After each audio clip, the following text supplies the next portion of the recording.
Hello students, आपका सबसे पसंदीदा यूट्यूब चैनल गिरीश सर की क्लासेज में आपका बहुत बहुत स्वागत है। स्टूडेंट्स, आज हम आपके लिए चकबंदी लेखपाल भर्ती परीक्षा 2008 दूसरे भाग में हल प्रश्न पत्र स्मृति पर आधारित सामान्य हिंदी के 15 प्रश्नों की एक श्रृंखला लेकर के आया हूँ। आप हमारे चैनल को, इस वीडियो को शुरू से अंत तक देखिएगा। निश्चित है कि आगामी परीक्षाओं के लिए जो ये हिंदी में अब जो है 25 प्रश्न पूछे जाते हैं, पहले 15 प्रश्न पूछे जाते हैं, तो यह आपके लिए महत्वपूर्ण सिद्ध होगा। ऐसे ही अगर इन प्रश्नों का कलेक्शन आप करेंगे, अपनी कॉपी पर लिख करके रखेंगे, तो निश्चित है कि आपको आने वाली परीक्षाओं के लिए बहुत ही महत्वपूर्ण सिद्ध होगा। आइए, अगर आप हमारे चैनल को अभी सब्सक्राइब नहीं किए हैं तो लाल बटन को सब्सक्राइब करें और बेल आइकन दबा दीजिए, जिससे कि आपको नया नोटिफिकेशन मिलता रहे। जब भी मैं नया वीडियो डालूंगा सबसे पहले आपको ही मिले। आइए हम प्रश्नों को शुरू करते हैं। पहला है, हिंदी भाषा किस लिपि में लिखी जाती है? तो इसके 4 ऑप्शन हैं स्टूडेंट्स। इसके 4 ऑप्शन दिए गए हैं। पहला है ब्राह्मी, खरोष्ठी, देवनागरी, आर्मिक। तो इसका सही आंसर होगा स्टूडेंट्स, आप सोच करके बताएं। इसका सही आंसर होगा देवनागरी। अगले प्रश्न की ओर बढ़ेंगे। जो अच्छे कुल में उत्पन्न हुआ हो कहा जाता है? कुलीन, अभिजात, सर्वश्रेष्ठ, कुलवान। तो इसका सही आंसर होगा स्टूडेंट्स कुलीन। अगले प्रश्न की ओर बढ़ेंगे। खूब लड़ी मर्दानी वह तो झांसी वाली रानी थी में मर्दानी शब्द का आशय है। मर्दानी शब्द का आशय है, तो इसका सही आंसर होगा स्टूडेंट्स वीरांगना, पुरुषत्ववान, योद्धा, बहादुर। तो इसमें सही आंसर होगा पुरुषत्ववान। अगले प्रश्न की ओर बढ़ेंगे। निम्न में कौन पुल्लिंग है? निम्न में कौन पुल्लिंग है? गीता, दही, ऋतु, स्त्री। तो इसमें सही आंसर क्या होगा स्टूडेंट्स, आप बताएं।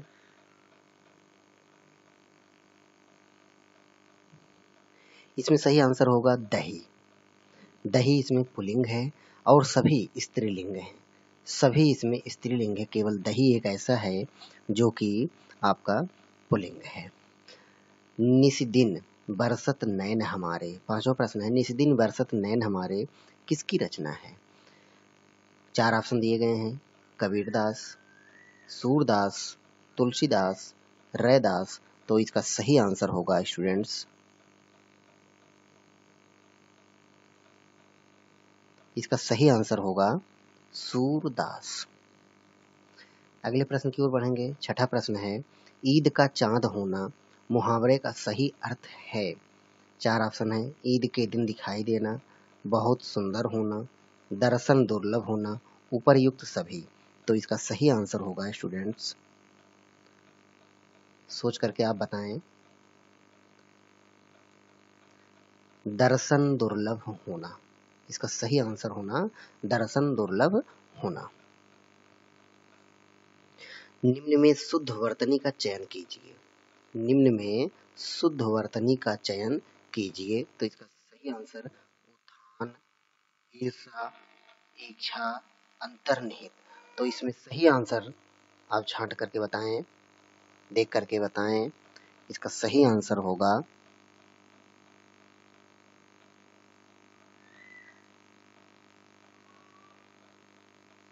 अंतर्निहित। इसका सही आंसर होगा अंतर्निहित। अगले प्रश्न की ओर बढ़ेंगे। आज भी भारत में श्रवण कुमार पैदा होते हैं, इस वाक्य में रेखांकित शब्दों में संज्ञा है। आज भी भारत में श्रवण कुमार पैदा होते हैं, इसमें संज्ञा कौन सा है? भाववाचक है, जातिवाचक है, व्यक्तिवाचक है कि संकेतवाचक है? कौन सी संज्ञा है? क्योंकि संज्ञाएं 5 प्रकार की होती है, संज्ञा 5 प्रकार की होती है, तो उसमें कौन सी संज्ञा है? तो इसका सही आंसर होगा आज भी भारत में श्रवण कुमार पैदा होते हैं। तो इसका सही आंसर होगा जातिवाचक, जातिवाचक होगा। अगले प्रश्न की ओर। स्वतंत्र भारत में राष्ट्र लिपि है, स्वतंत्र भारत की राष्ट्रलिपि है? तो इसका सही आंसर देखिए, मुंडा, कैथी, रोमन, देवनागरी। तो आप सोच करके बताएंगे। इसका सही आंसर होगा देवनागरी। स्वतंत्र भारत की राष्ट्रलिपि है। बहुत ही महत्वपूर्ण प्रश्न है स्टूडेंट्स। इन्हीं प्रश्नों को बार बार घुमा करके पूछा जाता है। आप इनका प्रैक्टिस कीजिए, बार बार देखिए, तो निश्चित है कि आपको समझ में आएगा। आगे है स्टूडेंट्स, निम्न में से सौदामिनी का पर्यायवाची नहीं है। इसमें से कौन ऐसा है कि जो इसका पर्यायवाची नहीं है? तो सौदामिनी का पर्यायवाची नहीं है बिजली, चंचला, क्षणप्रभा और सिलीमुख। तो इसका सही आंसर आप सोच करके बताएंगे। इसका सही आंसर होगा सिलीमुख।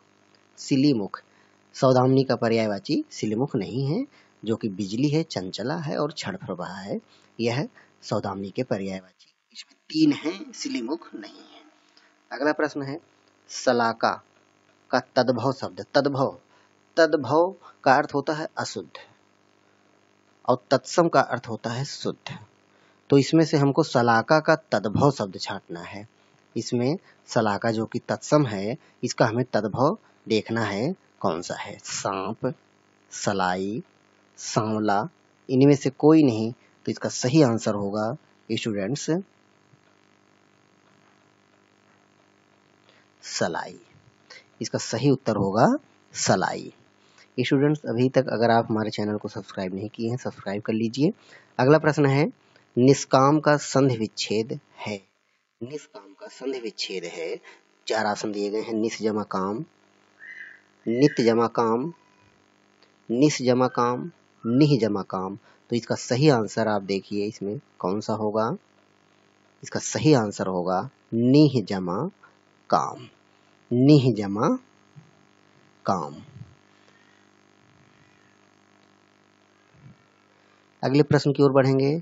13वां प्रश्न हमारा है, निम्न में से अशुद्ध वाक्य छांटिए।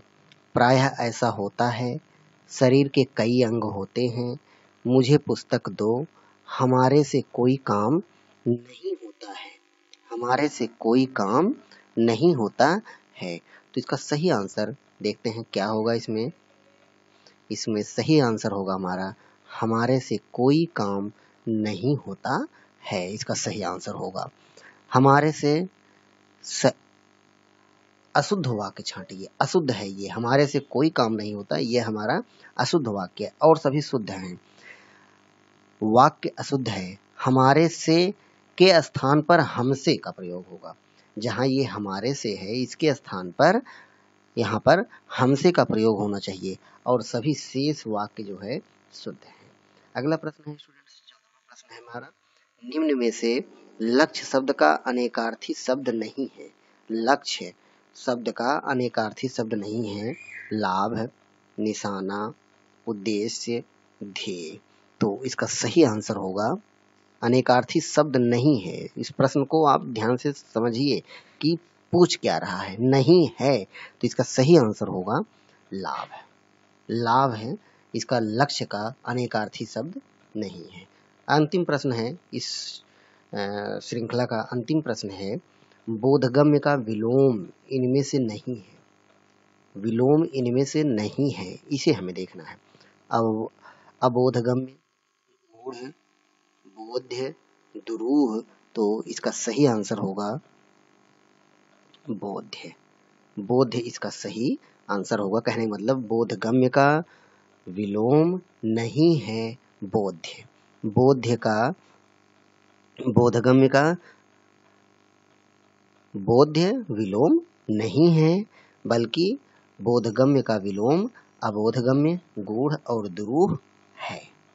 इस तरह से स्टूडेंट्स, ये आपका 15 प्रश्नों का एक पेपर पूरा होता है।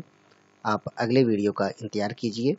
निश्चित है कि मैं अगले वीडियो को लेकर के आऊँगा और जो कि वो आपकी परीक्षा के लिए महत्वपूर्ण होगा। अगर आपको अच्छा लगा हो तो लाइक ज़रूर कीजिए, शेयर भी कीजिए और अपने अन्य दोस्तों को भी शेयर कीजिए, जिससे कि अन्य साथियों को भी लाभ मिलता रहे। धन्यवाद स्टूडेंट्स।